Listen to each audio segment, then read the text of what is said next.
Thank you. I would like to call to order the meeting of the Committee of the Whole for Monday, September 25th, 2023. Madam Clerk, please call the roll. Alderwoman Schweitzer, Present. Alderman Oldenburg, Present. Alderman Cone, Present. Alderman Narayan, Here. Alderman Balmer, Alderwoman Velazquez, Present. Alderwoman Sanier, Present. Alderwoman Spencer, Alderman Browning, Present. Alderwoman Clark Hubbard, Here. Alderwoman Keys, Here. Alderwoman Tyus, Alderwoman Boyd, Alderman Aldrich, Present. President Green, Present. Alderman Balmer, Alderwoman Spencer, Alderwoman Tyus, Alderwoman Boyd. 11 present, you have quorum. A quorum being present, I would like to take a moment of personal privilege before entertaining the motion to officially place us in Committee of the Whole. I wanted to first just start off by thanking all of my colleagues at the board for your presence here this evening and for your engagement in this process. And I would like to thank Mayor Jones's office for joining us this evening. I also want to make sure that I thank Comptroller Green and her staff for being committed partners in this process. And by calling a Committee of the Whole, we are ensuring that every voice on this board and the communities that each of you represent is heard throughout this process. And I particularly want to thank the residents and community members for making time to be a part of tonight's conversation and the conversations we'll have over the next year. Whether you engaged with us already through our online survey or are connecting with us for the first time tonight, your input is integral to this process. And understanding the challenges that we face as a community and the changes we want to realize in our city hinge on our ability to work through that process together. Over the next year, we will reimagine our city's future and make decisions that have the potential to transform the lives of city residents. Choices that will create lasting change and set the next generation of St. Louisans up to thrive. So as we move through each step, it's important that we consider the young residents whose lives will be shaped by the decisions we make today and whose experiences will in turn shape the future of our city. It is my sincere hope that in 30 years, residents and policymakers will look back at the decisions we made with these funds and say that we delivered on our promise to create lasting change and a better future for the next generation. While today we will not be discussing proposed uses for the funds just yet, we will be hearing from our community about the expectations that you have for us in city government as we build out our community engagement processes. The process that we build for spending these funds will become the foundation for what greater public engagement from the Board of Aldermen looks like in the future. By doing so, it is my hope that we also inspire and encourage the next generation of leaders in St. Louis. Democracy endures because we can shape it to meet the moment, to reflect the changing world around us and to adapt to change rather than to resist it. In a rapidly changing world, it's our responsibility as elected officials to elevate the voices of emerging leaders and to listen to our communities before acting. In the spirit of ensuring that we empower young leaders, share leadership, and that whatever decisions we ultimately make set up the next generation for success, I would like to turn the dais over to the youngest member of our board and former Board of Education member, Alderwoman of the 7th Ward, Alicia Sanier. As chair of this committee, I know she will bring a valuable lens to this conversation, oversee the process with fairness, and ensure that all voices are heard. So with that, Alderwoman from the 7th, you are recognized on the motion to enter Committee of the Whole. Thank you, Madam President and members of the board. Pursuant to Board of Aldermen Rule 6 and Section 52 of Robert's Rule of Order, I move that we enter into a Committee of the Whole to discuss RAM settlement funds. Is there a second on that motion? Second. It's been moved by the Alderwoman from the 7th, seconded by the Alderwoman from the 10th, that we enter into the Committee of the Whole to discuss the RAM settlement funds. Is there any discussion? Seeing none, Madam Clerk, please call the roll. Alderwoman Switzer, Present. Alderman Oldenburg, Aye. Alderman Cone, Aye. Alderman Orion, Aye. Alderman Balmer, Alderwoman Velazquez, Aye. Alderwoman Sanye, Aye. Alderwoman Spencer, Aye. Alderman Browning, Aye. Alderwoman Clark Hubbard, Aye. Alderwoman Keys, Aye. Alderwoman Tyus, Aye. Alderwoman Boyd, Alderman Aldridge, A happy aye. President Green, Aye. Alderman Balmer, Alderwoman Boyd. 12 aye votes and 1 voted present. By your vote, you sustain the motion of the Alderwoman from the 7th. And at this time, I will turn over the dais to the Alderwoman from the 7th to preside over this meeting. Madam Madam President, President. Yeah. Can I please change my vote to aye? Thank you. Madam Clerk, please make note of that. So noted.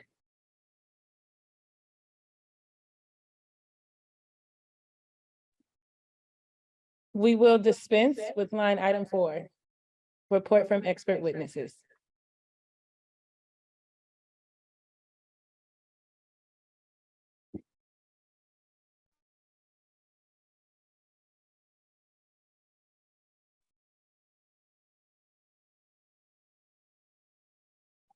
Treasurer Lane,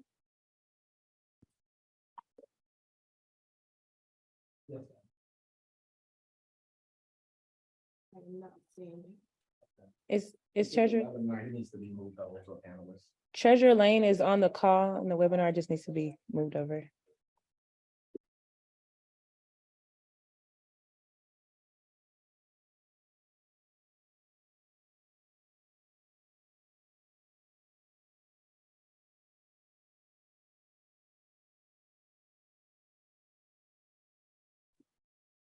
And Madam Clerk, can you make sure that he's a host and has the ability to share his screen?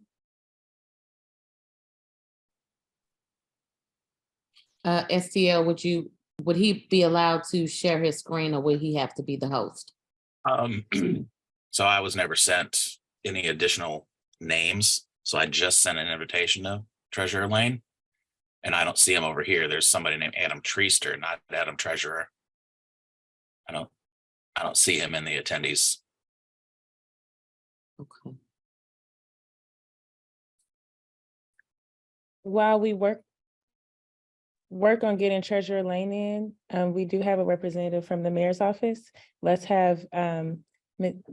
Milberg from the mayor's office. If you're available, we can start with you. I also wasn't sent that name until just now. So I'm working on that. Okay.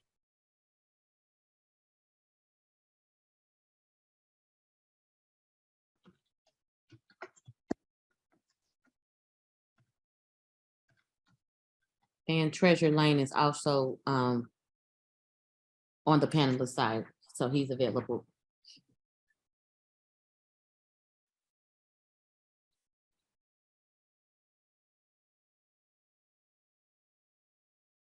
I cannot find an email in my contacts for Milberg. I see Treasurer Lane now, so we can have Mr. Lane to please proceed. Hello, can you all hear me? Okay, excellent.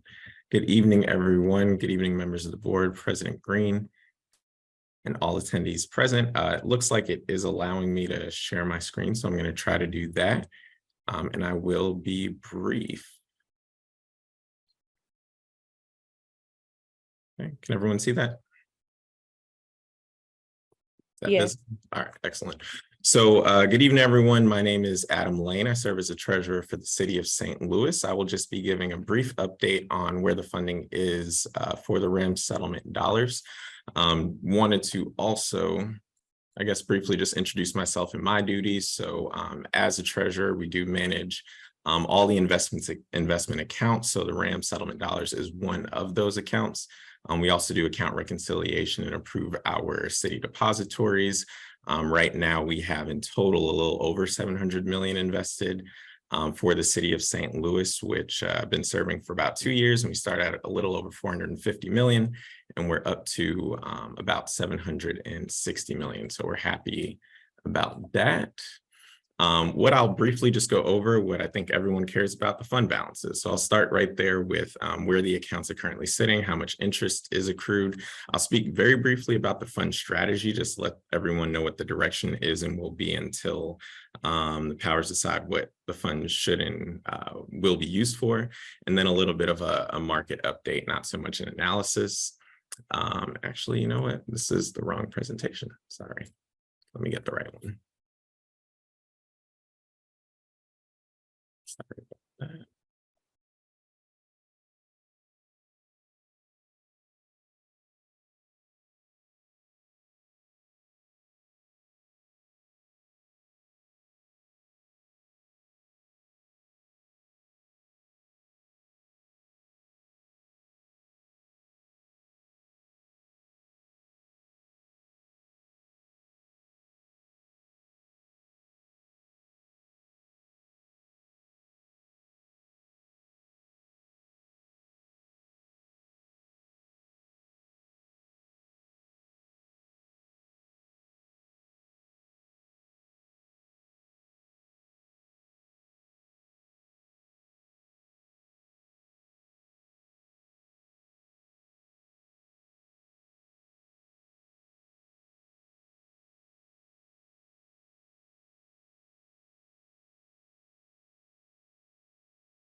Okay, that's the right one. Sorry for the delay.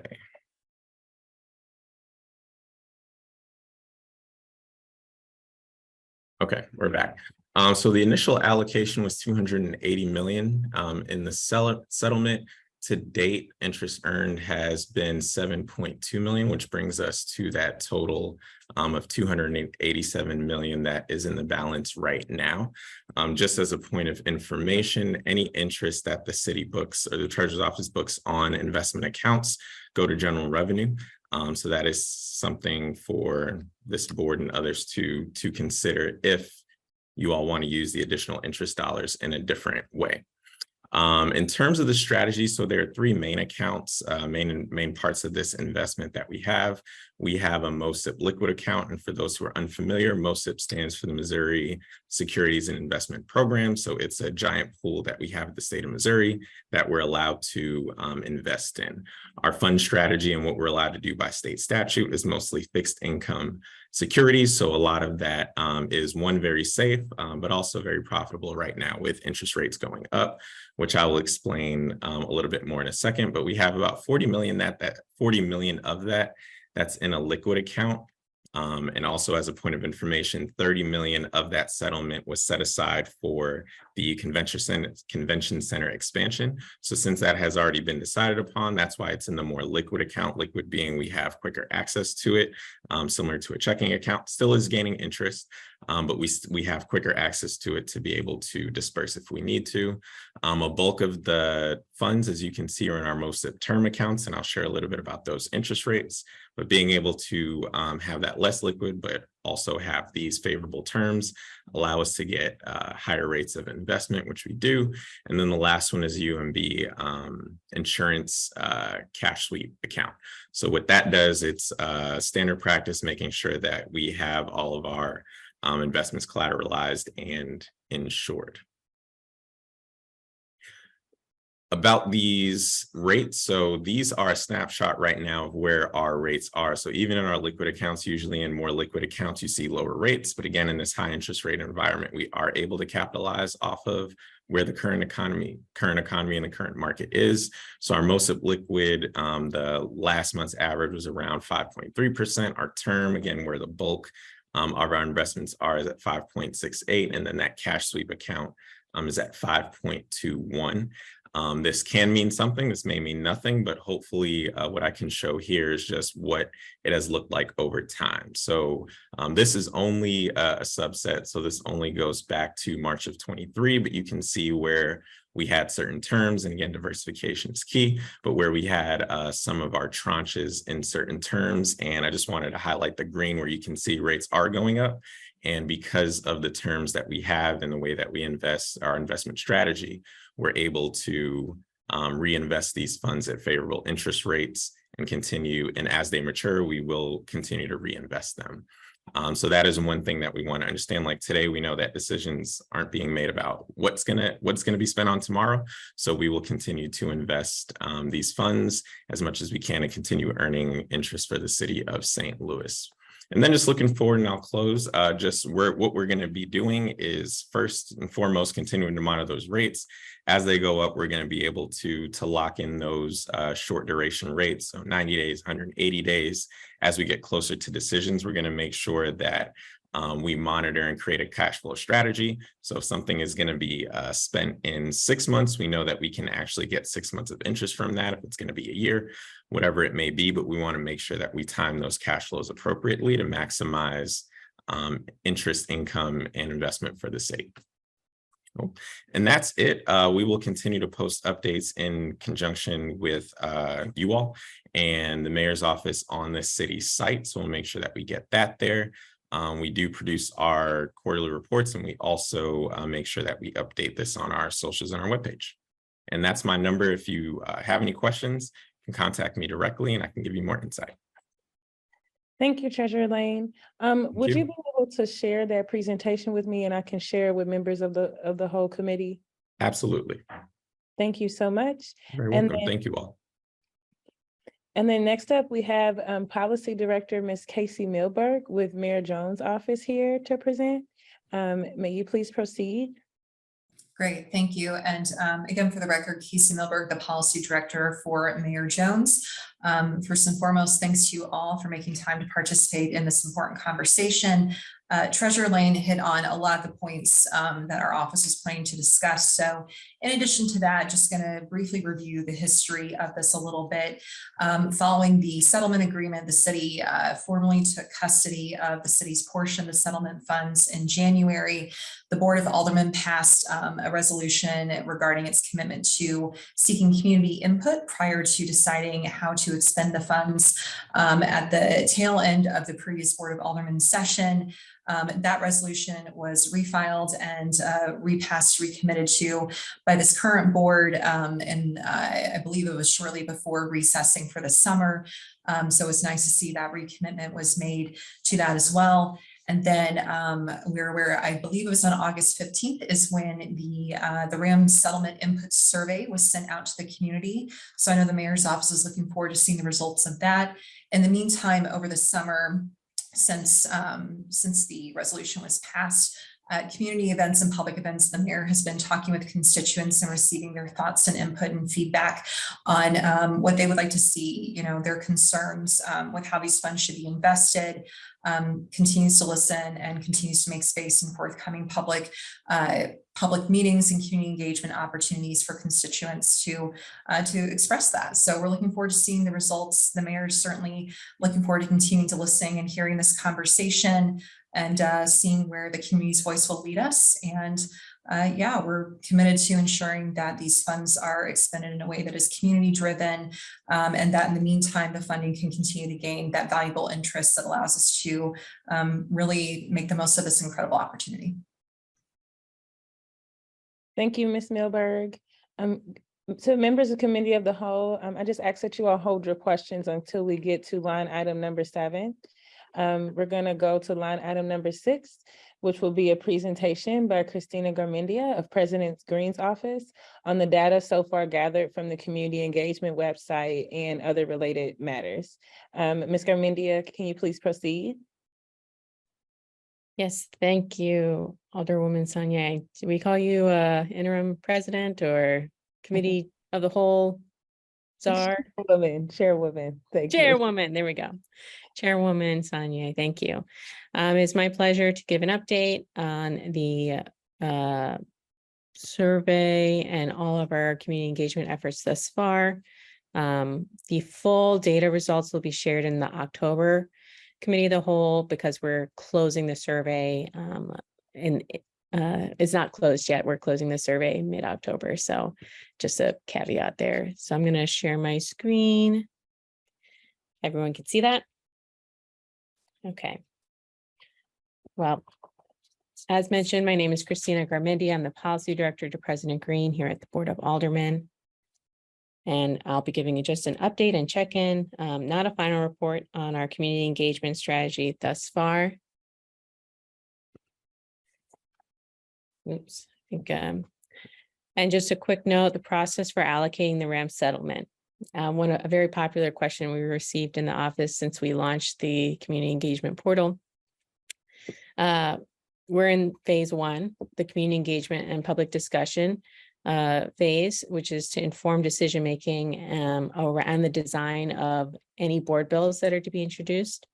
We're looking at early next session, introducing a board bill or 2 or 3 in the Board of Aldermen to allocate the ramp settlement money. And at that point, the majority of the Board of Aldermen must approve that board bill. And after that, the majority of the Board of Estimate and Apportionment, the Mayor, Comptroller, and President of the Board have to approve the board bill. So there's a number of steps to go before. Alderwoman Spencer, could you mute? There's a number of steps to go through and before any of the ramp settlement money can be spent in any way. And one thing I wanted to note is that the Board of Aldermen, the BOA, is the community engagement arm of city government. When changes need to happen, it typically requires legislative action. This is no different. And alders are constantly in the community asking for feedback and hearing stories from residents about their needs. And they're really deeply familiar with the needs of St. Louis residents. They see them every day. And this, as part of our efforts in this new session, has been all about modernizing the Board of Aldermen with technology. So from having outfitting the chambers and the Kennedy Room with hybrid technology, so residents can continue to join hearings like this one from home, and members of the board can be home or be in the board. This effort is part of that long line of modernizing the Board of Aldermen with technology. So for this ramp settlement, we thought it was very important to create a hub, a home for all the community engagement that needs to happen around this very important once in a lifetime opportunity like the ramp settlement. So we are partnering with Citizen Lab, and we launched this portal in August, in mid-August, and you've noticed, and if you're familiar with the platform, then you have either taken the survey or you submitted an idea to the ideas portal. This portal is going to be open for the entire year, not just from the end of this year, but through the end of the session and all the way through, we're looking towards mid-August of next year to have this platform open and to have community engagement opportunities at part of it and advertised on this platform. So this is just the beginning. We're just past the 1 month mark with launching this new platform, this new kind of model for the Board of Aldermen and having sustained engagement with the public on a singular issue. So like I said, we're just over a month into our engagement and we have just close to 2,200 registered users. I like to really call these our first adopters. So these are going to be some of our most civically engaged residents that are keen on technology. So it's representative of that group, but not necessarily yet of our entire city. Digital platforms, digital surveys, just like with ARPA, are going to skew whiter, wealthier, and younger. So this is definitely a supplement to the regular work of the Board of Aldermen out in community and in hearings like this one and in-person hearings hopefully in the future. But registering is really important. We're really excited about having a community of registered users on Citizen Lab because it enables us to have sustained engagement with residents. We can follow up and let them know what's happening with ideas that they had. We can give them updates. When that report comes out of the survey results, they'll all get a notice. And one of the key features of registering is having a valid email. So it verifies your emails. So this is, these are all real people with real emails. But it is not just city residents. The majority of people who are registered users on the platform today are city residents, but not all. There's a lot of people who have an invested interest in this issue, people who work in the city, people who visit the city. And we do collect some other information about the registered users, but it's pretty much all optional, from demographic information like age, income, race, and ward. I will give a full report out of that in October. But in the meantime, we're using it, that the optional demographic information that people are submitting to just give us a heads up on and confirmation of kind of the extra efforts that we need to make to do targeted outreach to underrepresented groups. So so far with the online engagement, we have a kickoff survey, which is focused on resident challenges. And we asked 3 questions as part of that. What challenges have you recently experienced or are currently experiencing? We offer a number of statements, 25 challenge statements for people to select from. And then we have a write-in option for people to share other challenges that they're experiencing, and then to share challenges that people in their community or people that they know are experiencing. So this is really to get a sense of what are the challenges that people are familiar with that they are experiencing right now in their lives. And then the ideas portal is really the 4th survey question, which is, what is your idea for the RAM settlement? So far, we've had 1,877 online survey responses. And like I mentioned, the survey is not closed. This is not the end. And we are also accepting paper surveys. We received our first paper survey in the mail today. Yay. So let us feel free to send us paper surveys. And I'll talk a little bit more about that a little bit later on in the presentation. But a big goal for the RAM settlement, something that we've heard from all the members of the Board of Estimate and Apportionment and the members of the Board of Aldermen, is that we want to use the RAM settlement to help solve big challenges that impact city residents. And so the challenge statements we shared that we asked people to let us know if they experience these are around employment, housing, transportation, childcare, education, health and healthcare, and very popular city services. So we asked specifically about streets and emergency response and satisfaction levels with those. Emergency response includes both 911 and SLMPD. And those write-ins were really kind of, or those options were really to help people brainstorm and get to this write-in question where people are writing in the challenges that they're experiencing. We are reading every single one of those.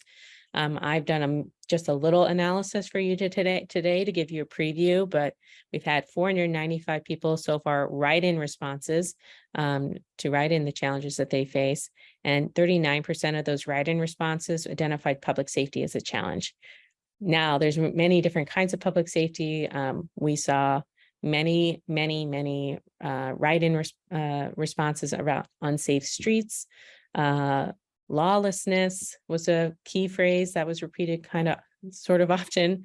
Low police presence, a lot of support for our police, but just some comments about low police presence, reckless driving and dangerous drivers, as well as crime. So we'll do a full report out of all these write-in responses for the Board of Aldermen in the next October meeting. And this is my invitation to any of you, if you're looking for a count on any certain topic or theme, you just let me know. I'm happy to provide that in the next presentation and report out. Like I mentioned, the survey, the cook-off survey will close on October 13th. So we have 17 days. Another 17 days until that happens. We will be accepting paper surveys to be mailed into our office or picked up at St. Louis Public Libraries up until this date. A little bit of an update on the ideas portal. So far, we've received 352 ideas and we've had 642 people contribute. So by that, I mean they've either submitted an idea, they commented, or they showed support for ideas. And some popular ideas for the RAM settlement. This is a snapshot. But you can see here, people have the option of giving a thumbs up or a thumbs down or submitting a comment. And so some quick themes here across that I wanted to highlight were, let's see, there was a lot of interest in sustainable infrastructure and development, improving city services through investments in its workers and technology, creating endowed funds. So this municipal endowment fund, redevelopment loan fund, so that the money can be used into perpetuity. And of course, using the funds to address the needs of those most vulnerable in the community.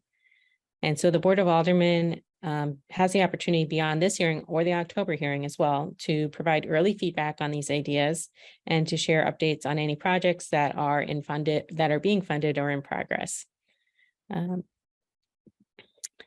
And so to give a sense of the next steps for the survey and the ideas portal, what we're looking at after the survey closes on October 13th, we will have a 2-week period where we're analyzing the results of the survey. We'll be sharing that report out on October 25th and posting it on the Citizen Lab portal, as well as here in the Committee of the Whole. And in the Committee of the Whole meeting, part of the discussion will be the priority challenges that we will focus some of the RAM settlement discussion on for the future coming months. And then in November, we will be identifying ideas that respond to those priority challenges. So we're really looking to see where the challenges and the ideas portal overlap. And those ideas that respond to those priority challenges, we will be giving a public comment period. So the public can be giving feedback and asking for more detailed information. What questions do we need to have answered in order to support this idea? And by the way, anyone can be an idea champion, from a resident to an organization to an alderperson. Anyone can be an idea champion here. And from mid-November through the end of January, we're proposing that there'll be a public vote on ideas, so we can get a sense of support we have from the public on different ideas. So you'll be given basically tokens, votes to show your support for various ideas that address those priority challenges. And the ideas that idea champions will be asked to present to the public in both in-person and online hearings in the spring. Outside of this initial plan for community engagement, there's going to be, I think we're definitely open to hearing more ideas for how the community should be engaged. This is just what we're planning on doing with the online portal. But outside of this, at the same time, we're going to be gathering information. Ideas have to be evaluated. We need to be doing feasibility studies, understanding the resources that would be required, cost pricing, and understanding whether there's alternative financing for some of these ideas. Can we do them right now? Have we already funded it through ARPA? there's all these questions that, we're not asking the people to answer these questions. That's something that we here at the Board of Aldermen and that the city can do. And so some of the outreach tactics, backing up a little bit, we have launched a paper survey. You can download that on the portal as well as request it.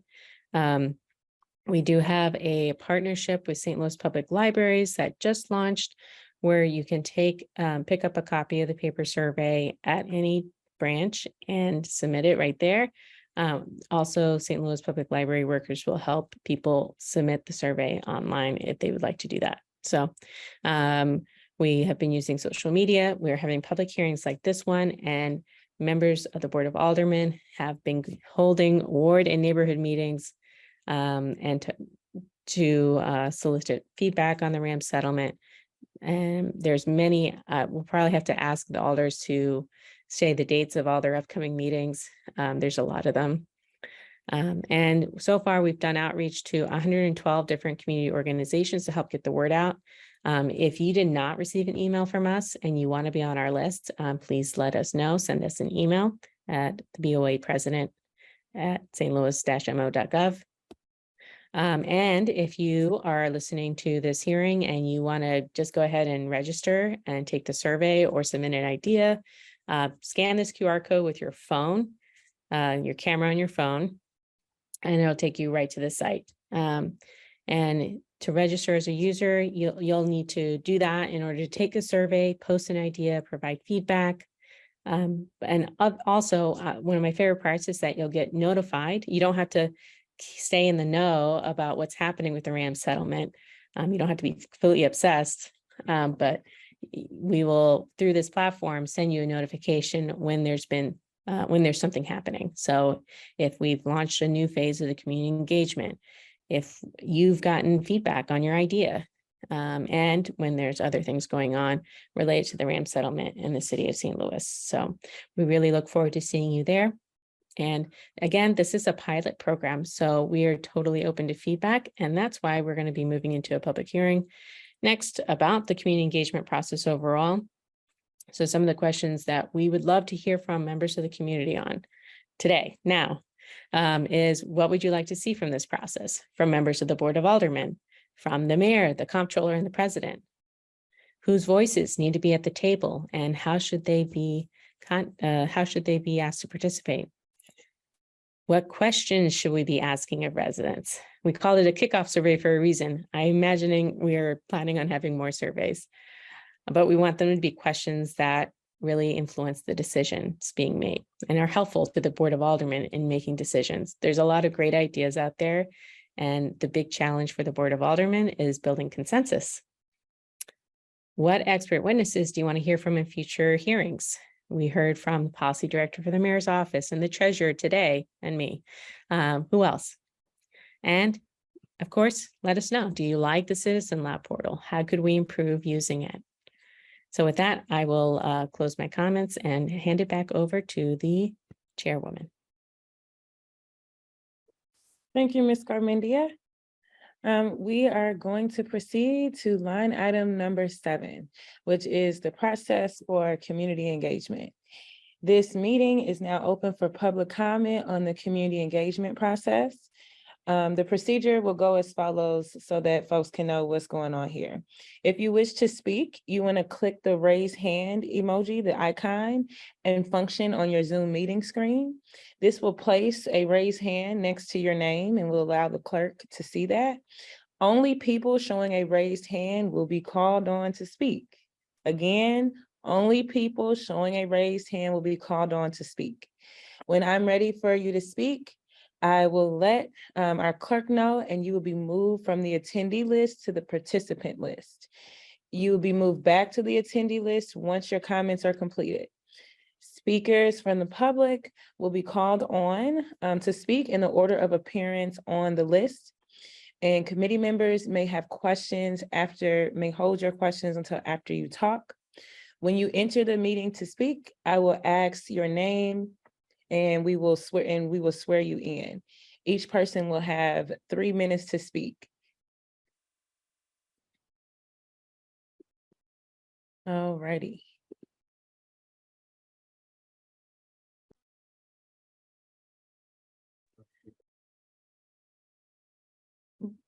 Madam Clerk, are you ready to call the first speaker, please?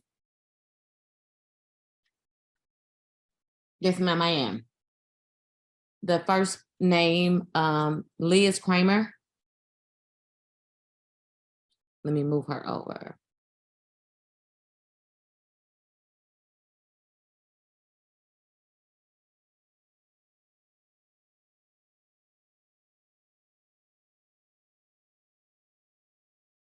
Liz Kramer.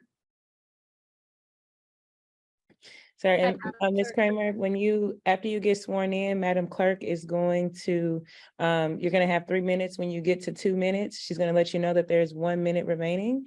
And after she swears you in, just state your name and which ward you're a resident of. Ms. Kramer, do you swear or affirm that the testimony you are about to give in this cause will be the truth, the whole truth, and nothing but the truth?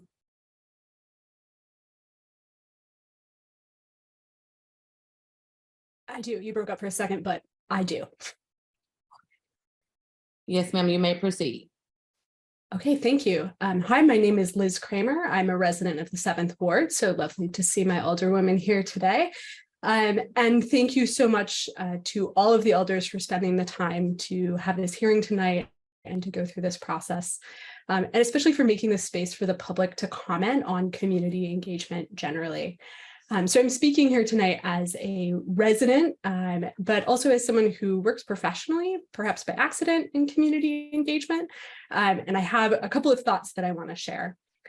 First of all, I'm excited that there is a platform where residents across the city can share with each other in an ongoing way that doesn't require people to show up at meetings like this, and to be present when that can be really difficult for many members of our community.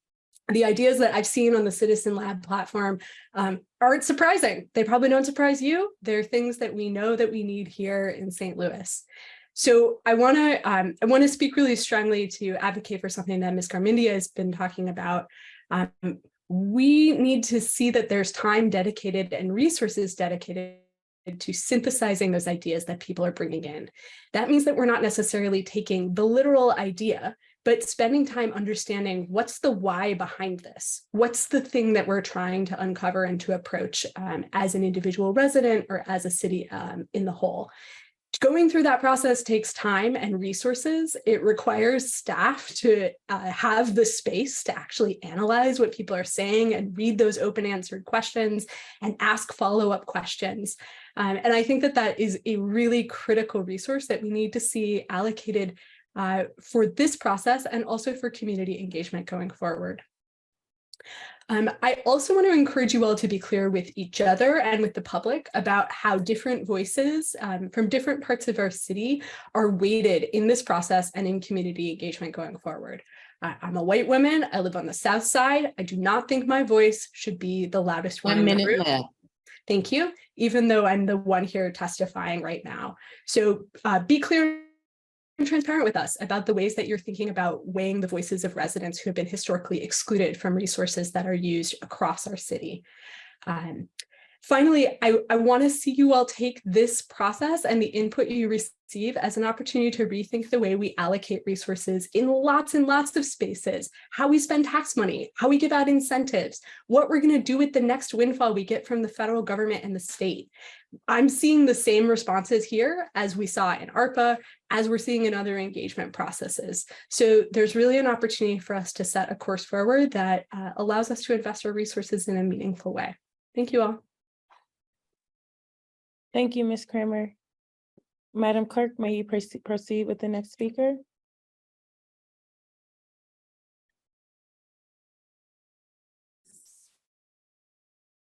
The next one is Ishmael. Wait, Ishmael. Ishmael.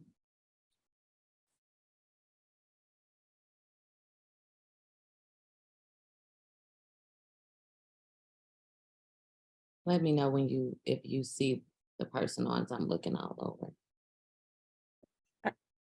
They're here. I'm not sure of their pronouns, but I see a person by their name. Hello? Hi. Do you affirm to tell the truth and nothing but the truth in this cause? Yes, I do. You have 3 minutes. I will let you know when you have a minute left. You may proceed. Hi, my name is Ishmaya. I'm a resident of the 7th Ward. I'm grateful that you all have opened this process up for multiple opportunities for public engagement. I would like to stress the importance of making a concerted effort to make this engagement process accessible to citizens who are traditionally unable to access technology such as a Zoom platform and who don't have access to the portal, namely making sure that there are ways that the unhoused community, both sheltered and unsheltered, knows about the portal and how to access it. There should be a plan on how to reach these people, as well as the folks who are currently in the CJC should have access or should be made aware of the portal. I heard earlier today that the libraries will have staff and paper versions of the survey, and hopefully also of like a way to enter a comment onto the portal, the ideas portal. I think that these paper surveys should be made very visible to anyone who's entering the library, and the staff members who can assist, made very, any citizen who walks into the library should know easily like who they can go to ask to help filling out a survey. And I personally, and I'm sure I'm not the only one, would be interested in spreading the QR code and the link to the survey. And so if in City Hall, there can be a way or a place where citizens can pick up flyers with the QR code and the link to the portal in order to distribute amongst other citizens, that would be a great help.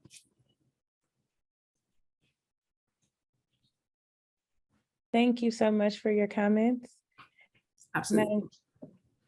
Madam Clerk, may you please swear in the next speaker?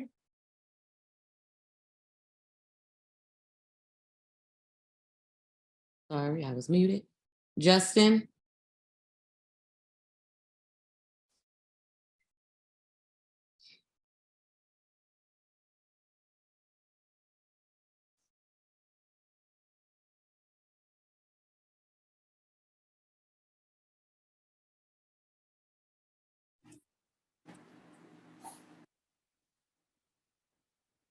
Justin? Okay. Do you swear or affirm the testimony you're about to give in this cause will be the truth, the whole truth, and nothing but the truth? Nothing but the truth. That's all I got for y'all. You may proceed. Hello, Board of Aldermen, committee members. Appreciate y'all giving me this time. I want to talk to y'all about 3 things. They all centered around babies, elders, and mothers, because that's who head my household where I'm from. On the west side, a lot of times we want to help address some of this. We would like to co-create a West Side education school. Since we have no acknowledgement, but we also are one of the biggest tax givers to the tax base. And St. Louis Public Schools say they won't give us a school, as you all are aware, over here in the 9th, 10th Ward. We got a lot of good development efforts going on, and within the next 10 years, we're going to have a lot of families that have no access to schools. So thinking about that, we need our own. So we would like our own pre-K through 12th grade school complex over here on the west side. That's 1. 2, we need to think about how we're going to do this electrification upgrades in these elder homes.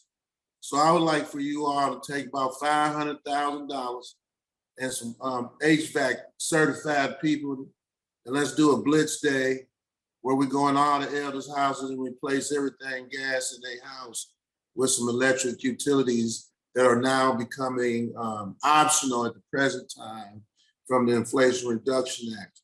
We want to help lessen the elders and mothers and children's monthly utility bills, because maybe the money that they save on these utility bills, they can pay for their kids to get a tutor.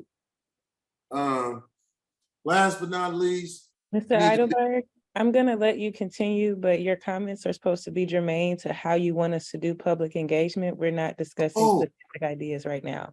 my bad. Hey, I wish you'd have stopped me a long time ago, but I appreciate that, Alderwoman. My bad. Well, my suggestion around community engagement, can y'all go to the more questionable locations and leave some 1 flyers? minute left. All right, that's all I got. Can y'all take them to the beauty supplies, and liquor stores, and corner stores, and have some paper forms or some signages there? That's all I got, and I appreciate y'all. Thank y'all. Thank you so much, Mr. Heidelberg. So again, moving forward, I'll, as soon as I notice that you're off topic, I'll make the correction, but we're keeping our comments germane to how you want us to go about public engagement. And when you first start speaking, please state your name and which ward you reside in. With that, Madam Clerk, please swear in the next speaker. Marshall Woodland.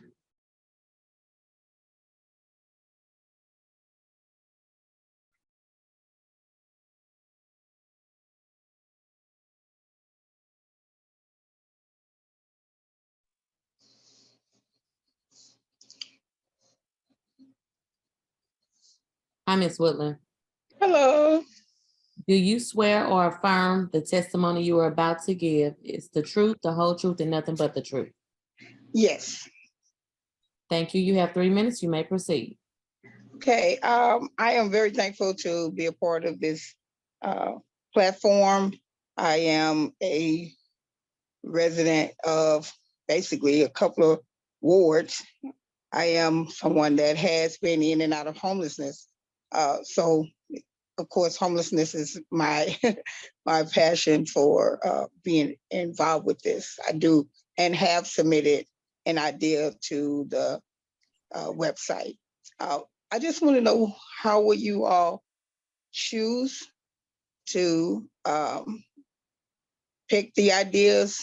Would it mainly be on the number of likes, and will you put those ideas on social media, since that's where a majority of the people are?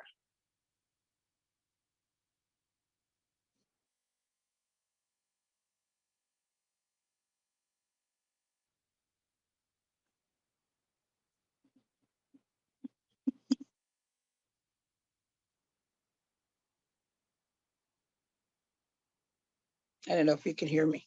Okay, thank you, Ms. Woodland. I was able to hear you. I'm not gonna make a habit of just answering everybody's questions, but I'll restate what was already said earlier. There is currently a survey out. It closes October 13th. While Right. utilizing that, there's still gonna be paper ballots that are collected in order to reach folks, like you said, that are from communities that the online platform is not accessible. And then there will be some time spent synthesizing all of these submissions and analyzing that for the most common suggestions. If there's a way to, if there's a link we can get you that's on the website, or if you'd like to see a paper copy at the library to kind of explain the process a little bit more so that you can see it tangibly, then I would encourage that as well. Okay, because I am sharing it and have been sharing it to every person I come across, and hope that more people get engaged with what's going on, because those are our tax dollars, and we should be able to have the opportunity to benefit from our investments. Absolutely. Agreed, Ms. Woodland. Thank you for coming today, and Madam Clerk, we can go to the next speaker.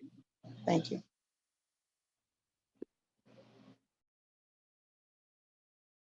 The next speaker is just the first name, Paula.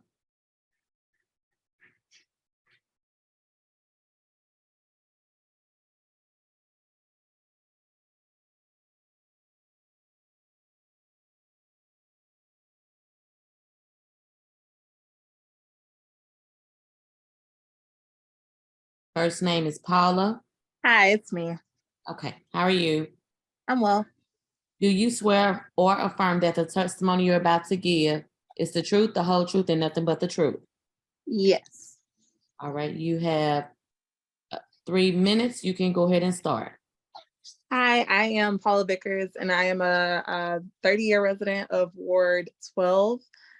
Just some feedback on ways to get the community more engaged on this side specifically, where just being very frank, my elected official is not as present. So I did not receive any flyer or see any notification from my alderperson specifically. Thank you to the alder people that did post on social media so that I was able to see it. But things like going into the churches and asking the church to post the paper forms in their bulletin that goes out weekly. There is still a large church presence on this side, specifically in Ward 12. Also looking at like the Urban League Grill to Glory, where people are already there and volunteering, asking them to join into the effort, because looking at places like libraries, it's assuming that these are people that are already going into that space. And so if you're not naturally going there, you're being left out. So looking at opportunities to, one, like the Grill to Glory is like on the front, people don't have to go in anywhere. What does it look like to invest in signatures so that people know that they can stop and fill out this form? And also looking at like opportunities that are coming up, like Sumner Homecoming. When we're looking at Ward 12 specifically in North City, the Sumner community is very big. They're very supportive of their school. And so that's the opportunity to have people out there taking paper forms as well when we know people are gathering. Thank you.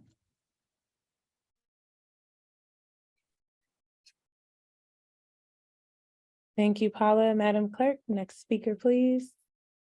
The next speaker is Gentry Trotter.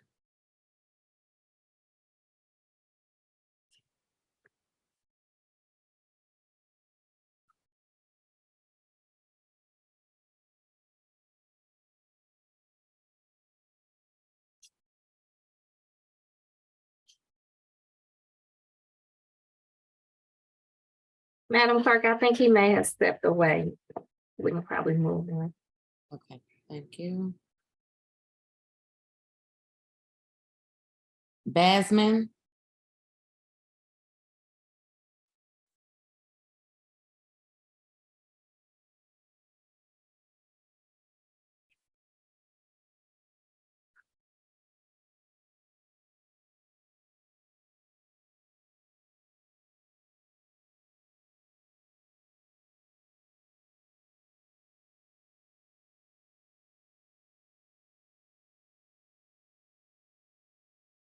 Basman.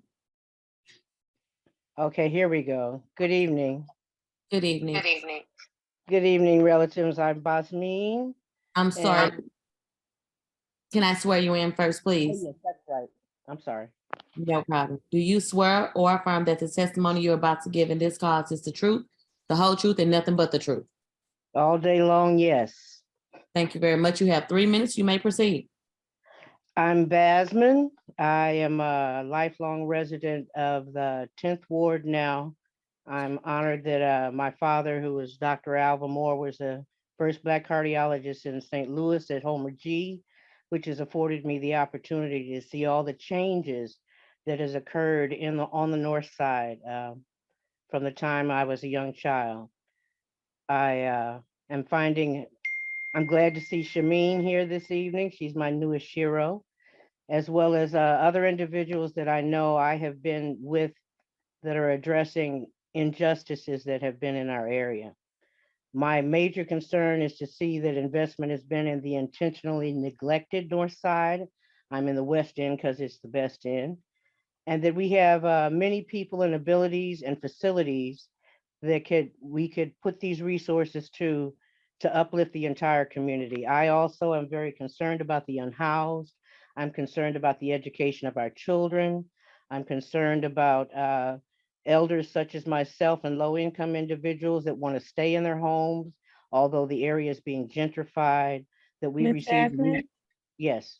Do you, all those concerns are so excellent. How do you think we should go about doing community engagement? I'm sorry. Concerns. Thank you, Chairwoman. So wonderful to see you this evening as well. You too. In addition, as has been said here, putting flyers or putting things into homes all along the north side for elders that are not getting out very much, going into the clinics and the areas and providing information there.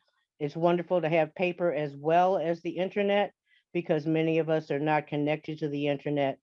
And the people who are most marginalized and most in need, the unhoused and those who are working all the time, they don't have access to come out and find out where information is. I often find that there's plenty of resources, but getting information to people, if you can have ambassadors for particular neighborhoods or particular areas. 1 minute left. Going to do outreach for their areas and communities. I think all the expansive ways that you can try to reach people to get the information out. I'm glad that we're having this and have confidence in the people who are involved that you will be held accountable and will get things done. Thank you. Thank you so much, Ms. Bassman. Madam Clerk, we can proceed to the next speaker.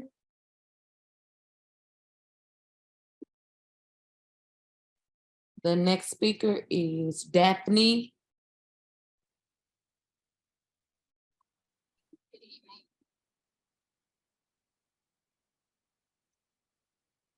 Good evening. I'm sorry, I can barely hear you. Can you hear me now? Can you hear me? No, and it's very muffled.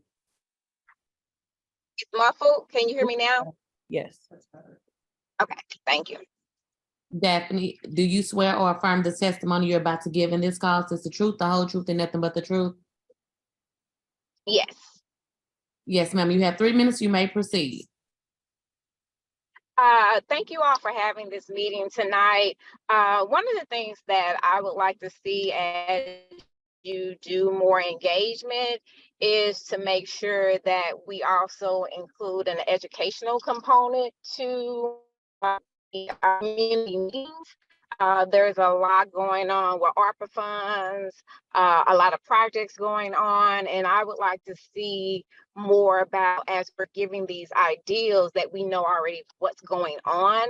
I would also like to see community partners that are like Greater Inc., some of the business community, SLPS, because I feel like if we're going to spend this money, we need to have everyone at the table that has a great impact on how we build community. So I would like to see more of that so that we have a unified what spending as how we go about spending, and we know about the projects that are already taking place so that we're not duplicating services. And that includes the CDCs and nonprofits like the Urban League that are doing development, TCDC and others. So I would like to see more of that partnership as we meet within community so we can start connecting the dots to give better ideals and not have so much duplication.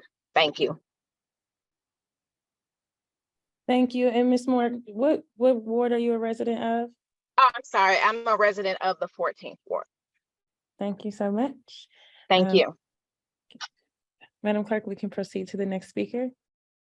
The next speaker is Makisha. Hi, thank you so much.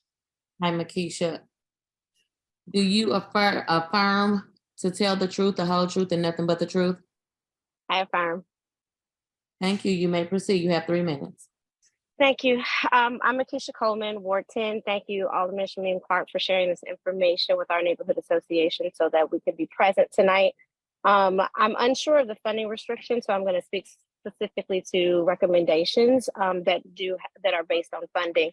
I think setting up viewing parties in centralized locations when meetings are being held to discuss the referendum funds would be helpful so that people can participate virtually in collective spaces and have conversations around that.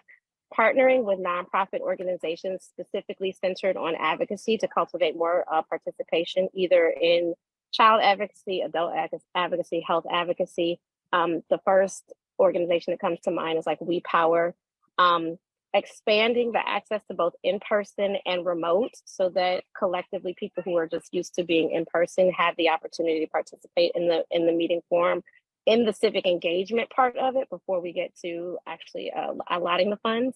And then related to funding, providing short-term employment for those who are underemployed or unemployed to canvas to get people to complete the surveys either on phone or in paper, and just having physical bodies in the streets to connect with the unhoused, to connect with the underemployed, to connect in different neighborhoods so that you can actually increase the numbers of those participating. So that's all I've got. Thank you very much. Thank you, Ms. Coleman. so much for bringing us your comments. Madam Clerk, we can proceed with the next speaker. The next speaker is Malik. Hello, excuse the lighting. It's really bad. Hi, Malik. Do you swear or affirm the testimony you're about to give in this cause is the truth, the whole truth, and nothing but the truth? I do. You have 3 minutes. You may proceed. Yeah, I just wanted to address that. I think it's a really great thing to have this platform because it's a real way where citizens can share their ideas and engage with our elders in a way where maybe people usually won't be able to get involved, right? And I think also having the survey really helps us sort of get to the root of these issues. But I do have one concern about, are we maybe not making a clear route for making sure people from the city are actually doing a survey? I mean, people from St. Louis County might be using the survey, but St. Louis County already has their own funds. So I think we need to be clear that we're focusing on people who are in the city and prioritizing us. And I forgot to mention my ward, Ward 8. So just prioritizing people who actually live within the city. So that's my 2 cents. I saw some people messaging or some people sharing their ideas in there, and someone mentioned they were from St. Charles County. Why are they there? You know? So I think we should be prioritizing St. Louis City and the people's ideas from St. Louis City. That's all. Thank you, Lindo, for bringing us your comments. Sorry. Madam Clerk, you may proceed with the next speaker. The next speaker is LaRon.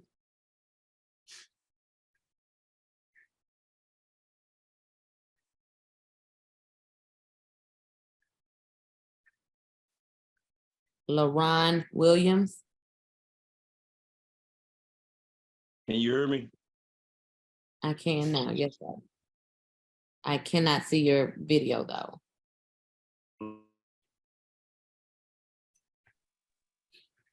We could proceed by voice. I don't necessarily have to be seen. I don't know what's going on with the video. I would enable it if I could.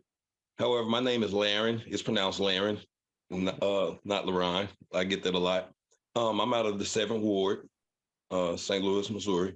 LaRon, we've just got to get you sworn in before you get to your comment, but I can't wait to hear it. Do you swear or affirm the testimony you're about to give in its cause is the truth, the whole truth, and nothing but the truth? Yes, ma'am, absolutely. You may proceed. First of all, thanks for having me. I almost feel like I'm in a company of celebrities. I do follow a lot of you guys on the app Nextdoor. This is how I found out about this through Miss Marshall Woodland. You guys previously had her on. My ideas as far as engagement with this sort of thing, because I never would have heard about it because I zip and run everywhere. So if Miss Woodland hadn't mentioned it on Nextdoor, I wouldn't have heard about it. I am a person that is adept with technology, and still something like this would have been elusive to me. I'm thinking, as I think it was Miss Sanye said earlier, or maybe it was a different alder person, about the technologies that you guys are using to better inform people. As we get those notifications on our telephones, like doing child abductions and things of that sort, would it be possible for our city alderpersons to push notifications through cellular phones of upcoming things like this, possibly even putting together a small ad commercial or something that they can push towards people's telephones so that they can be notified as like a sense of urgency that this is something that they may want to partake in? There's a myriad of avenues as far as exploiting the technology to be able to reach the average person that carries a telephone. Persons like my grandmother who doesn't engage in such technology, she could possibly be reached more likely at her clinic or hospital. You know, you guys talk about putting out the flyers and things of that sort. I know the older generation, they visit clinics and hospitals and social security offices and things of that sort more than they do engagement types like you and I are doing right now over the telephone. So if you guys could possibly, you know, look into some of those avenues of being able to get the word when you guys have things like this going on.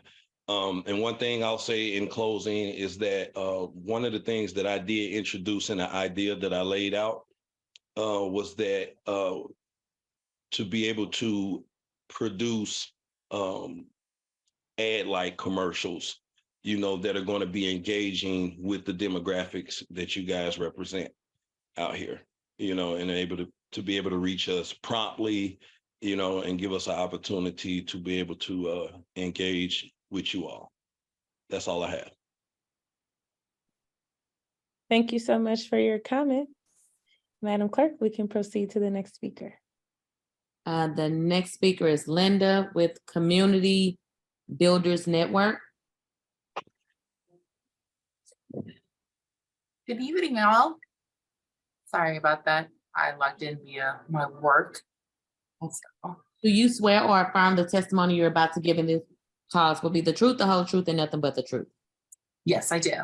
You have 3 minutes. You may proceed. Thank you so much. So I just wanted to make a quick comment about a public engagement technique that I used to use as a professional community engagement person. So given that we are coming up on the Halloween season, Trunk or Treats is a wonderful opportunities for families to get together. A lot of young families in St. Louis. And I think that as a young mom with 2 young children, I oftentimes miss out on a lot of community engagement opportunities that are not where my kids are. So I think like a great opportunity to participate in is really getting folks at like these family events coming up to really be part of the survey. The other part is also National Night Out. As you guys all know, you know, throughout the city of St. Louis, neighborhoods are coming together this coming fall to really like get together as neighborhoods. So I'm really hoping that the city is going to be activating a lot of community engaged workers, outreach workers who are going to these events throughout our neighborhoods to really take advantage of this beautiful fall weather and getting feedback from our citizens and the residents throughout the city. Thank you for your comments. Of course, and thank you for asking. Madam Clerk, we can proceed with the last speaker. Well, it looks like I think someone else just put their hand up. So the next person is Regina.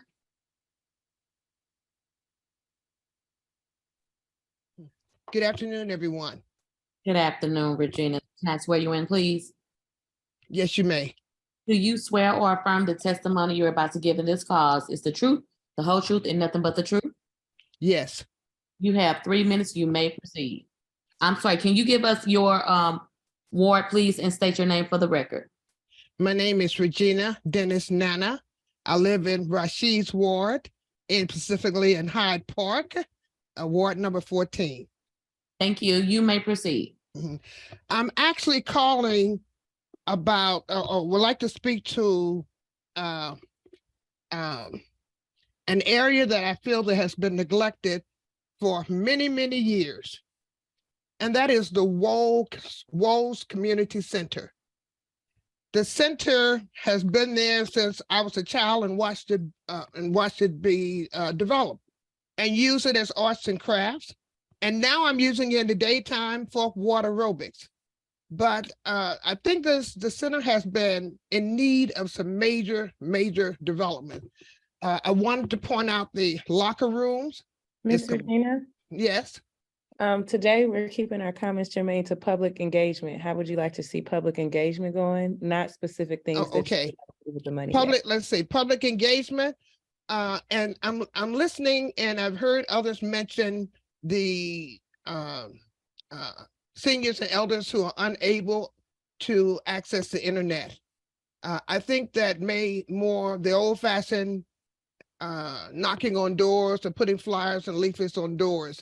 I don't think everybody is going to go to the library or have access to getting information online. So I think that some more traditional ways would be helpful, along with the modern ways of social media. So those are my comments, I think. Thank you so much. Okay. I will put that on the survey, though. Absolutely want to hear your ideas. Thank you. Welcome. Madam Clerk, we can proceed to the next speaker. The next speaker is Jim.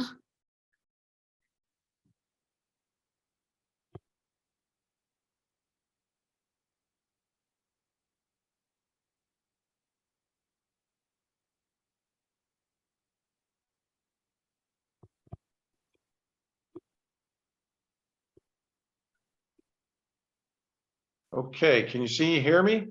I can. Can I swear you in, please? Yes. Do you swear or affirm the testimony you're about to give in this cause is the truth, the whole truth, and nothing but the truth? Yes. Please state your name and the ward you live in, and you have 3 minutes. My name's Jim Muska, and I'm in Shamim's ward, Ward number 10, in the Skinker Wydown area, neighborhood number 10, Power of 10 ward. And just want to, basically, I've reached out to, first off, I want to say the platform is outstanding. I thought that was great. The survey was great. I think the idea portal was great. And I reached out to, I don't know, probably 20 of my close friends that live in the neighborhood. And I just could not get them to come on and show up to this thing. And I suspect they didn't really participate in the survey yet. Now they would like to. So I kind of think that, and everybody's working hard. I'm retired, so I don't have that problem. I think and this is a theme I think I've heard from the other speakers, a high touch process is going to be necessary to augment the great technology that we put in place. And just one idea that I've seen on other types of things is I see Wash U sociology students and I see St. Louis U sociology students doing projects of getting surveys, and they're hanging out at Forest Park or baseball games or city soccer games, and they're stopping and interviewing people. They're asking people if they would be interviewed or interested in participating in a survey. So basically my comment is I think we need to amp up a more high touch approach. And that's it. Thank you so much for your Power of 10 comments. Thank you. Thank you all. All right, and then once again, I just want to thank everyone who came today to give us your public comment. That concludes our list of speakers. And so now we're going to get to something I know that each of my colleagues has been waiting on, which is our section of comments. I would ask, do any of you have any questions or comments? But I know you do, so I won't ask. And we're going to go in order of seniority. So technically, we would start with Alderman Vollmer, but Alderman Vollmer is not here. So we will go to Alderman Cone.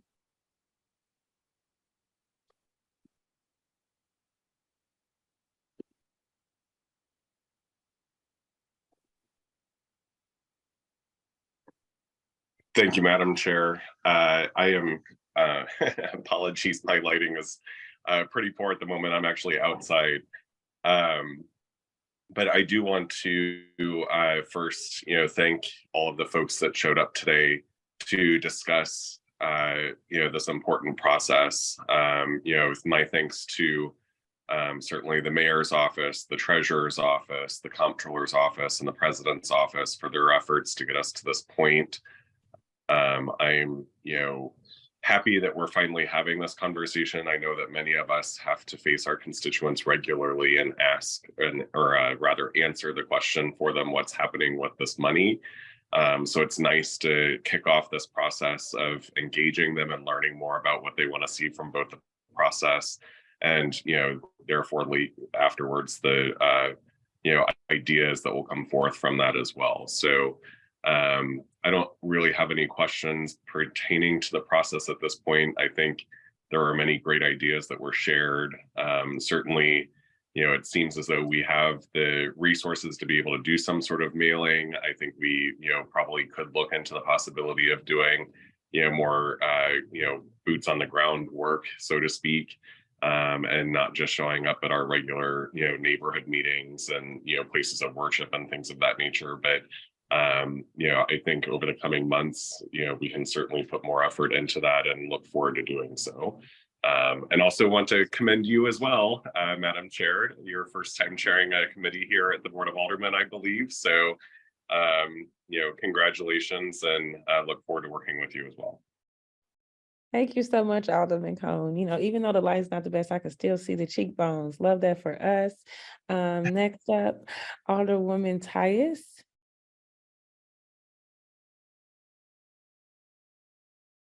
Okay, I saw a name, so if I see you present, I'm gonna at least give you an opportunity, and then if I don't hear from you, I'll go to the next speaker or next alder.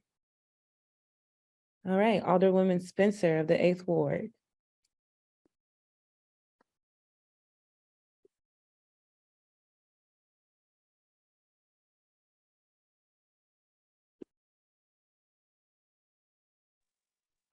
Thank you, Madam Chair. My apologies. I'm also at a community meeting.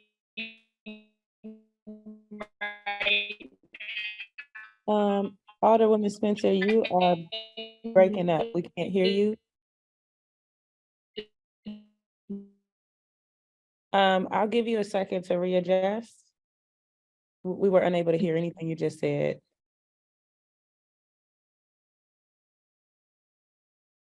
Juggle two things, two responsibilities at once. So I want to echo those thoughts from at a community meeting, Madam Chair. Okay, can you hear me? I can hear you now, but I haven't been able to hear anything clearly or audibly. So if you just want to start over what you were saying. Thank you, Madam Chair. I was just saying I'm also at a community meeting, a neighborhood meeting tonight, so I'm juggling two responsibilities. I was just going to commend you and also, just thank the folks that have showed up tonight. Many of the same words the Vice President said. It's important to get community engagement on community engagement, and I thought there were some good ideas here. And so I just appreciate everyone's participation here tonight. Thank you, Alderwoman Spencer, and we respect the aldermanic juggle. I'm sure we're all familiar with it. I will proceed. Alderwoman Boyd of the 13th Ward.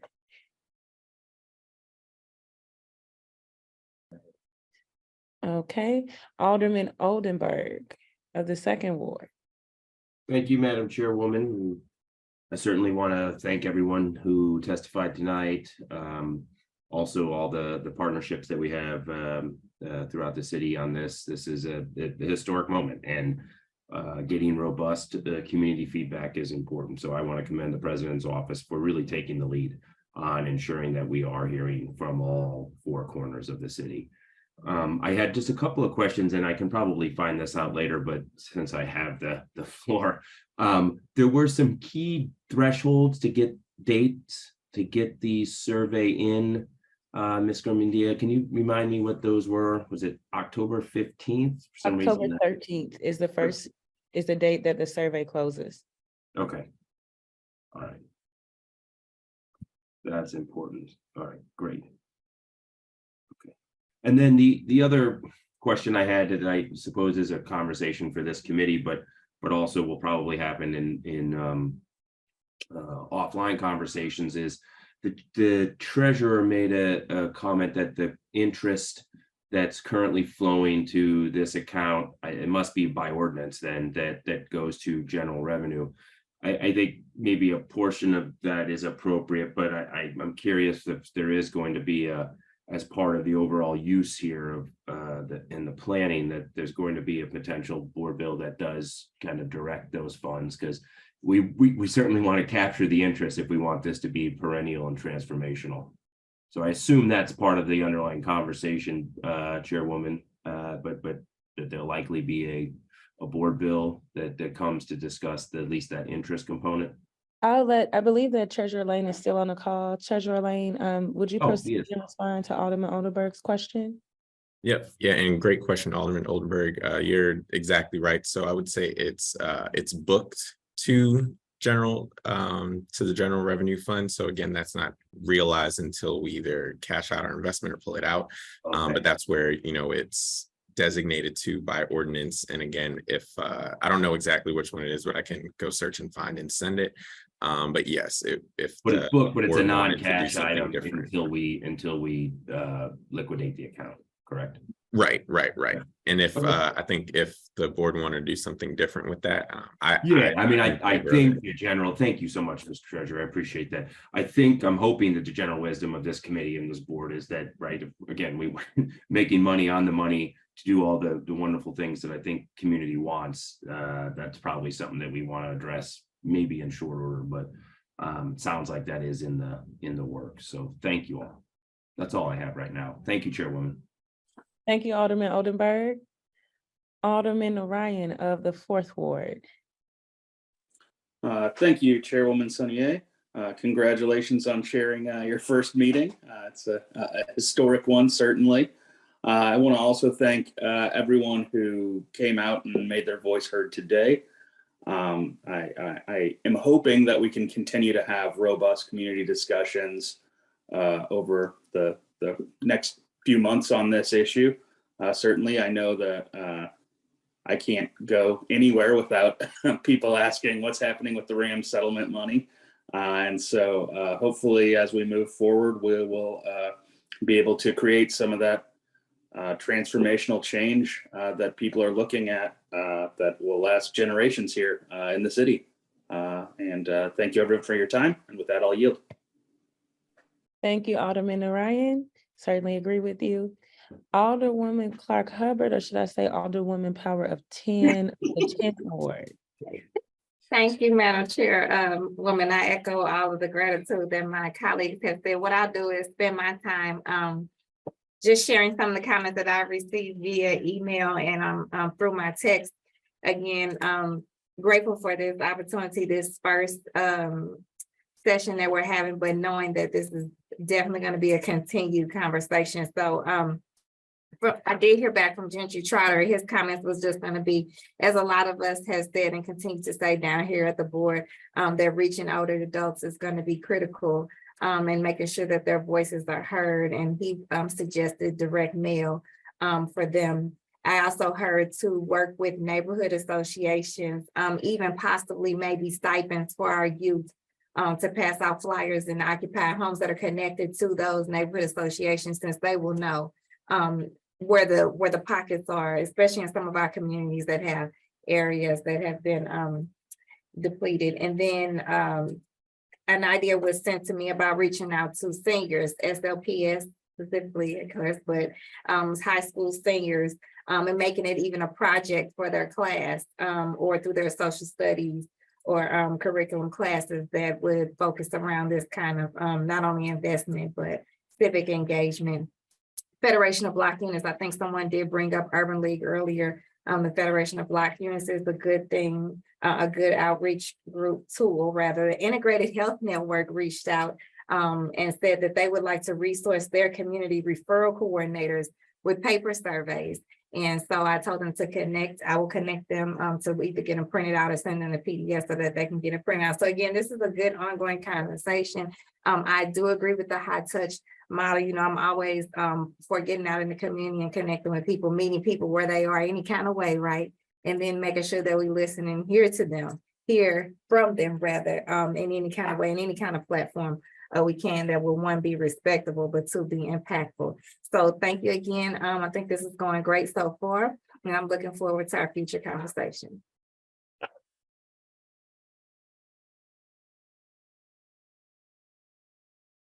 Thank you, Alderwoman. Alderwoman Schweitzer of the 1st Ward. Thank you so much, Chairwoman Sonier. That has a nice ring to it.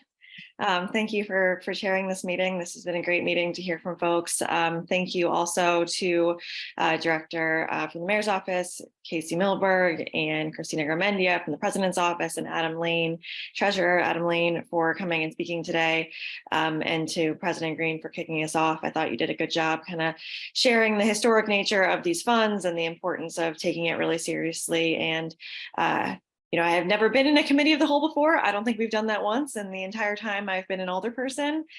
So it was really interesting to see this happen. I think this is a really good way of making sure everyone on the board is tuned in and paying attention. I think we need all of our eyes on this. Thank you also all the speakers who came and shared thoughts and ideas.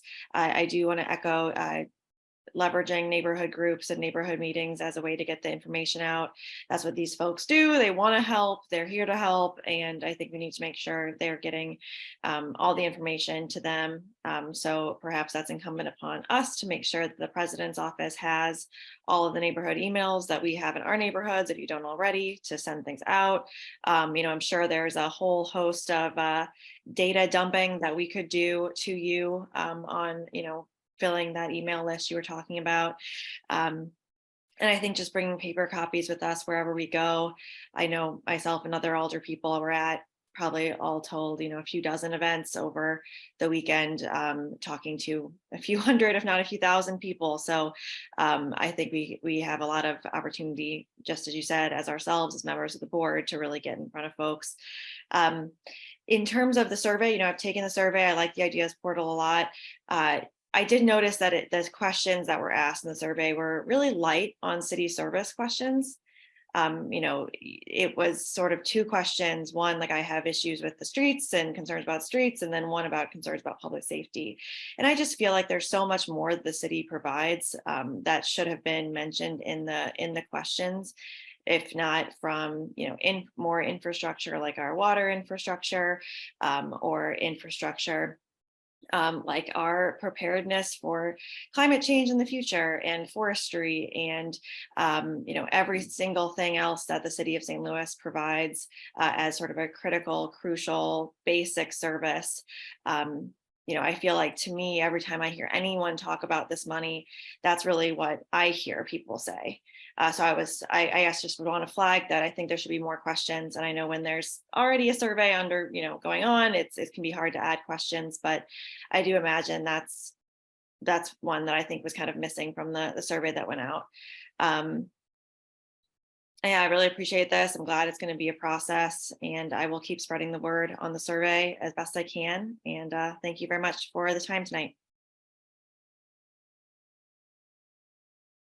Thank you so much, Alderwoman Schweitzer. Alderwoman Keys of the 11th Ward. Good evening. Thank you all for being here, and thank you, Madam Chair. You're doing a great job. Wonderful, wonderful ideas. I'd like to just add on a few things. And first of all, I do want to thank Alderwoman of the 1st Ward, infrastructure. When I engage the people in my ward, they are very concerned about our water, and we are continuing to have breaks, and we continue to put Band-Aids on a problem that really needs to be completely overhauled. So that's a major concern. But additionally, we've got a lot of great resources out here to help us to get out the word. As a North Side Ward, we have many people, not just seniors, who just do not engage with social media on any kind of level. And we need to be able to reach them as well. And there are some great ideas presented here. But I'd like to add on to, I think I heard someone say Grill to Glory, Federation of Block Units and Neighborhood Organizations.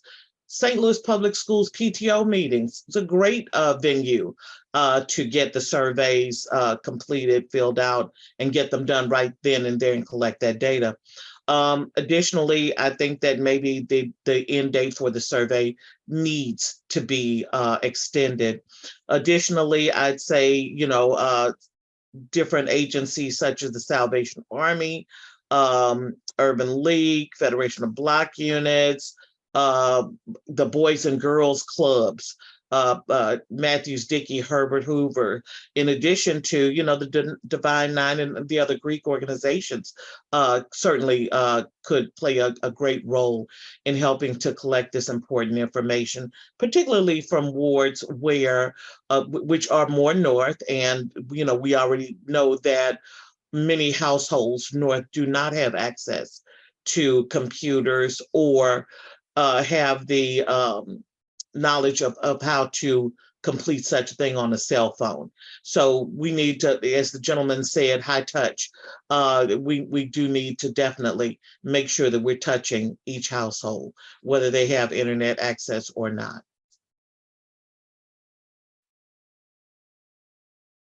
Thank you so much, Alderwoman Keys. Alderwoman Velasquez of the 6th Ward. Thank you, Madam Chair, and thank you, President Green, for having this, and thank you to all the members of the members of the mayor's office and Treasurer Lane for contributing to this conversation. And thank you, Madam Chair, for fielding the variety of public input, which was great. And thank you to all the attendees who took time out of their evening to share with us their initial thoughts on public engagement. I think I'm going to echo a lot of what my colleagues have said. I think it's beholden on us to have a mix of digital and analog and how we engage the public. I think I love the portal and the online survey, but I think that having those, making sure that we're being really purposeful in how we connect with people and using things that maybe aren't on a smartphone is really important. So I loved the older ladies from the 10th list of organizations to get involved in. I think especially, integrating with like, the health organizations and whatnot are good ways to do that. And I would love to see us do that. I also wonder if there is a part of this committee's role in like creating a budget for outreach. I know that the president's office initially had spent some money on just the tools for the survey, which I think is important. And I know that looked like a lot, but if you compare it to the amount that we spent on the survey compared to the actual millions of dollars, I mean, it's a very small percentage, but I think that an investment in how we communicate with people during this process is going to pay off in the long run, even though it may seem like a good chunk of money up front, because we know that effort and investment costs time and money, and then that's a good thing in this case. So I hope the committee we'll look to do some of that, kind of build that into the process. So that's all I have. Thank you. Excellent. Thank you, Alderwoman Velasquez. I love the uniformness of our comments and our interest in doing this community engagement. Alderman Browning of the 9th Ward. Thank you, Chairwoman Sanye. And let me just say you did a wonderful job running the meeting tonight. I really appreciate how you approached everything. And thank you to the members of the public who came out tonight and spent their evening with us and shared their ideas for how we can engage them better. We definitely hear you. I do think that there needs to be more effort in meeting people where they are. And I'm concerned that online and social media often represents a very online and social media oriented crowd, which we know is not our whole city. I think that canvassing might be necessary, and especially in the areas of our city that are often not reached by more technological means, and that requires money. And so I think that it's going to take an action of this board, and I'm not sure if we have to do it in the committee of the whole or during one of our regular meetings, but I think we're going to have to allocate money to get that done and make sure it's done well. I think it's really important that we orient our approach in a way that really elicits what people feel the needs are without directly asking people to answer questions that they may not know how to answer. I would echo my colleagues' comments from the 1st and the 11th. Infrastructure, water especially. These are things that people don't often think about when first asked about how they might want to spend money, but they're absolute needs of our city. And if asked about them, I imagine a lot of people would say, oh yeah, that's important. So how we ask the questions is incredibly important, and where we ask them is also incredibly important. I am in favor of doing more and look to cooperate with my colleagues to help make that happen. And thank you again. Appreciate everyone's time tonight. Thank you so much, Alderman Browning. And last but not least, Alderman Aldridge of the mighty 14th. Thank you so much, Madam Chair of the Simmery 7th Ward, Sonye. You did a wonderful job today. I know you've chaired many meetings as a Vice Chair of HUDs, but it's an honor to serve with you on this committee, as you'll be the Madam Chair and probably youngest chair in the city of St. Louis to chair a meeting. So it's just been an honor to be part of this committee, as you led us very well today. Also want to thank our treasurer, Adam Lane, for being here to present. I also want to thank Casey Millbrook, the policy director from the mayor's office, for being present as well. I want to give a huge thank you to our president, Madam Green, and her staff. I know they've been working for countless months to make sure as Alder people, we was able to try to our best of our ability, understand we're all super busy, to get this information out, if it was via social media or paper copies. I know they have paper copies for us to be able to grab to ensure that residents who don't have access, especially like Alderwoman from the 11th Ward, the Keys Ward said, especially in North St. Louis. I think one of our very first speakers brought up, how do we make sure we uplift those voices of individuals that historically voices are not being part of the conversation.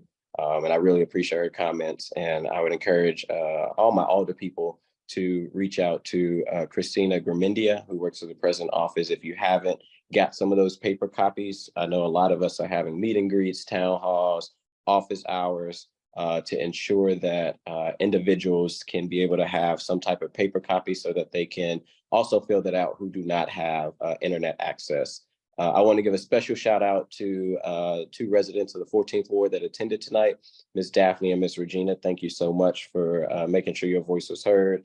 I want to thank each and every individual that did attend today, as well as individuals who was on YouTube that was watching along with the committee as we was going through this. Thank you so much for being here. I want to mention we'll have several other meetings. I know this one was really key on just ensuring that we hear as all the people how we need to move forward. A lot of input we heard today was just very helpful of what we need to do, who we can connect with to ensure that residents have input in the process. The next meeting, I'm sure, will also be ECHO, but we have another one coming up on the 25th at 6 p.m., as well as October 25th and December 2nd at 11 a.m. To make sure that we continue to hear residents' voices. As we talk about residents' voices, one, I think, group of people that we've mentioned that maybe as we connect with organizations, we didn't really uplift our disability community. Paraquat does a lot of great work in the city of St. Louis. We have School of the Blind for individuals who are visually impaired, who may need a little bit more assistance. Maybe we can connect with them to also ensure that their voice is heard. But again, I want to thank all my colleagues. I want to thank the president's staff, but more importantly, I want to thank the residents of the city of St. Louis that came out tonight to have their voice heard, part of one of three-part process of how we can engage with residents, but how we'll spend this money. I look forward to working with committee members and engaging even more as an alderman of the 14th Ward to ensure that voices are heard, especially in North St. Louis, as we want to make sure we have a equitable and equal input on ways we spend our RAMS money. So thank you all and look forward to future meetings. Thank you, Alderman Aldridge. And I said that you were last but not least, but that's because I'm used to Madam President presiding over us and calling on all of us. So Madam President Green, the floor is yours. Thank you, Madam Chairwoman, and congratulations on your first meeting as chair. I do want to start off by giving a couple of thanks as well, especially to Christina Garmendia, who has put in just countless number of hours trying to stand up the bones of a community engagement process. And I'm very thankful for all the members of the Board of Aldermen who have engaged with your constituents over this. But I think as we see from the comments that we got tonight, we have a lot more work to do. I do think it's worth looking at, what a budget might look like if we were to deploy some canvassers in some strategic areas of the city.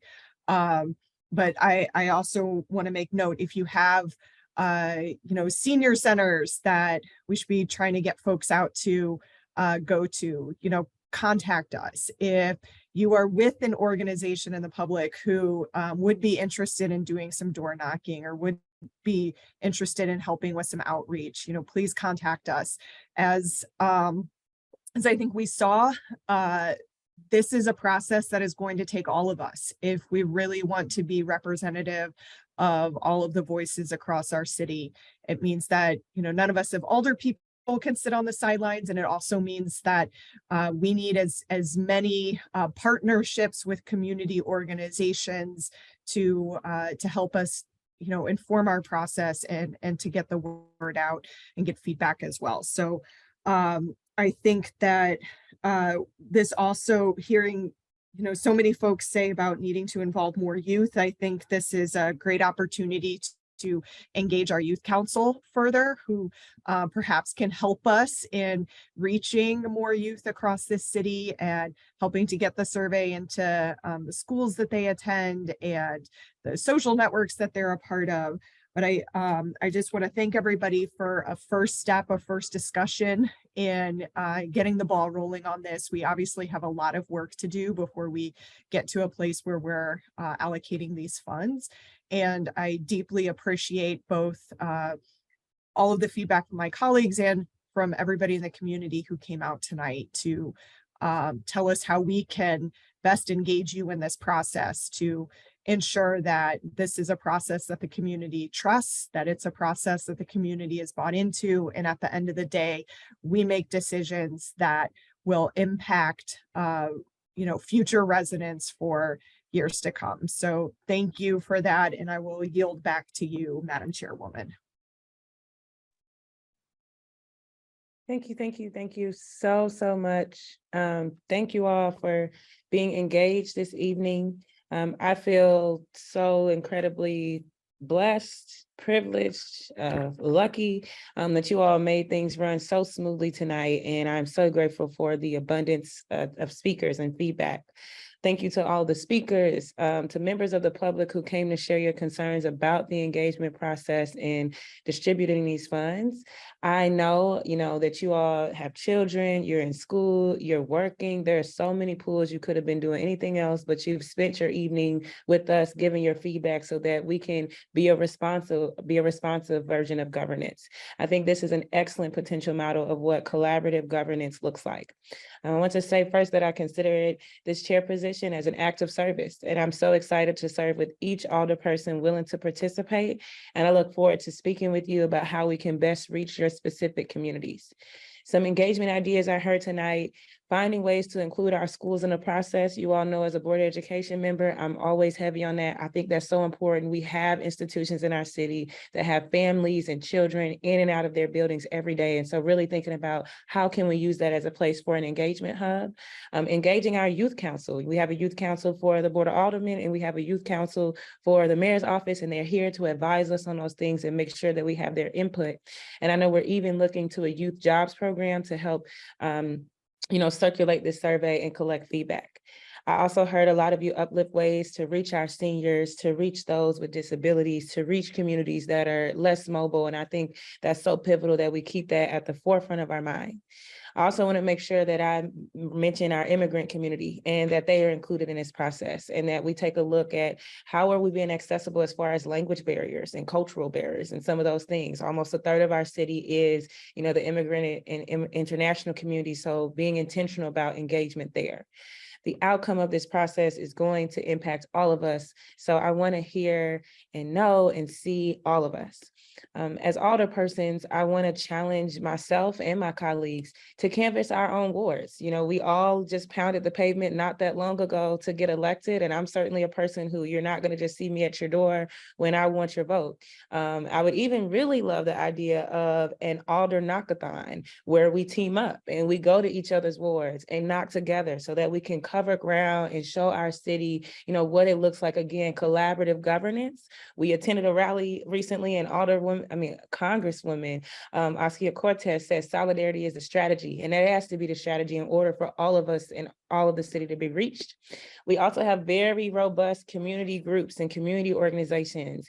And I know that when I canvass with our neighborhood leadership groups or TAP or other organizations, we get strong turnouts at our meetings. So if you're a community organization, like Madam President said earlier, please reach out to us. And if you don't reach out to us, I'll be reaching out to you. In the coming weeks, I will also be sending an email to each of you to talk more about working together to reach every part of our city. I'll commit myself right here. I am willing to go to every single ward in our city and take a day to knock with you and your community. And I would love for other alders to join me in that, especially areas in our cities that we know have been historically marginalized and disinvested in. We have to go the extra mile to make sure that they have access as well. My goal is to ensure our engagement reflects the diversity of our communities.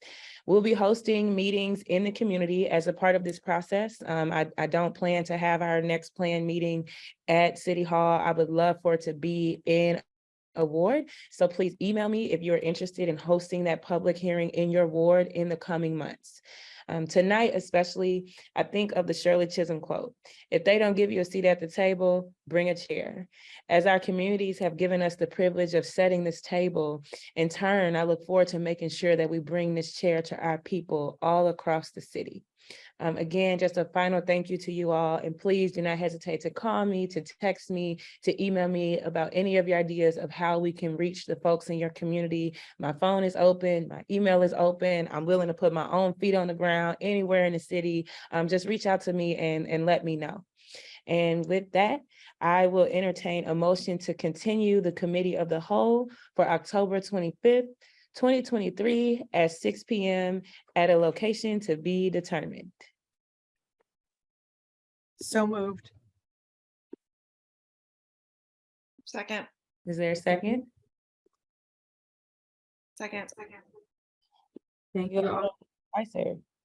It's been moved by Madam President and seconded by the Alderwoman of the First Ward that,